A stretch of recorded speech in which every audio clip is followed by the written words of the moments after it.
First off, Google. At the 2019 Game Developers Conference, they unveiled Stadia, a platform for streaming AAA games across PCs and mobile devices. Google is promising that Stadia will be capable of delivering games at 4K with 60 frames per second, an oft-pursued but rarely realized standard in today's market. Gaming at such a frame rate at such high resolution generally calls for beefy hardware. According to Google, players gaming on Stadia will be streaming from hardware that's more powerful than an Xbox One and PS4 combined.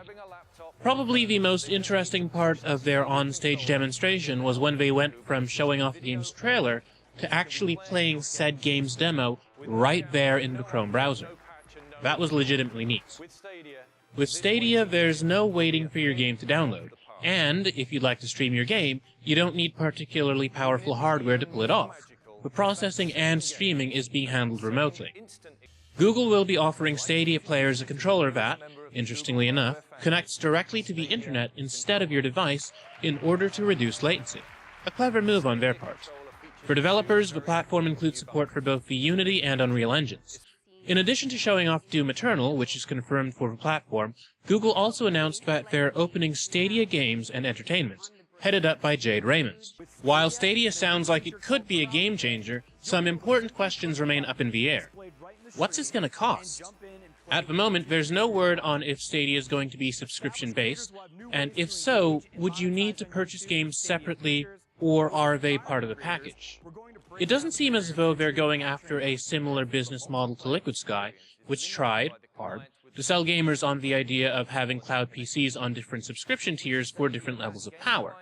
There was a free tier which was supposed to offer time on a PC based on how many ads you'd seen. This never made it out of beta. The other major cloud gaming service that once existed, OnLive, is probably cloud gaming's highest profile failure, having languished on life support for years before being bought out by Sony and shut down in 2015. Having used OnLive, I have to say that the experience was suboptimal, to say the least. The trouble with the platform was that you needed to have a strong internet connection with consistent bandwidth. If you didn't have this, the experience just wouldn't work. You'd get a blocky, laggy image.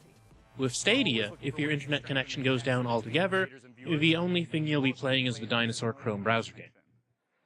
Also, when OnLive died, your games were gone. Any purchases you made simply ceased to exist. What happens to your game on Stadia if Google decides to shut down the service? Google has a long history of making cool stuff, and then killing cool stuff. While gamers need to be asking what they're buying, developers also should be asking what exactly they'll be selling. If the platform is subscription-based, will they make money based on time spent playing games?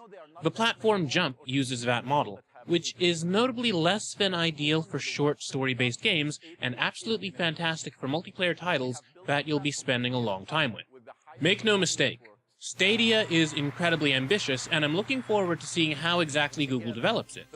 But until the important questions are answered, keep your Stadia hype to a minimum. What do you think about the platform?